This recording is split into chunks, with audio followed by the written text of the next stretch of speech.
माझं एवढंच म्हणणं आहे की जेवढे काही आतापर्यंतचे सारथी ह्या संस्थेअंतर्गत लाभधारक आहेत, तर त्या सर्वांच्या वतीने मी यांचे आभार मानतो आणि येणाऱ्या काळात ही सारथी संस्था ही अशाच पद्धतीने आर्थिक सहाय्य करत राहील, जेणेकरून जे गरीब घरचे विद्यार्थी आहेत त्यांना संशोधनापर्यंत येण्यासाठी उत्स्फूर्त केलं जाईल आणि ते PhD करून उच्च शिक्षण घेतील.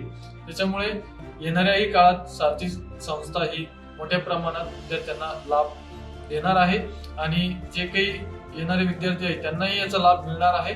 तर त्या सर्व विद्यार्थ्यांना मी पुनश्च एकदा सारथी या संस्थेचं स्वागत करतो आणि राहिलेल्या ज्या मुलं आहेत ज्यांना ऑलरेडी मिळालेले आहेत त्यांच्याकडनं आभार व्यक्त करतो आणि आशा करतो की भविष्यामध्ये इथून पुढे सारथी संस्था अशाच माझ्यासारख्या काही विद्यार्थ्यांना किंवा बऱ्याचशा विद्यार्थ्यांना आर्थिक लाभ देईल.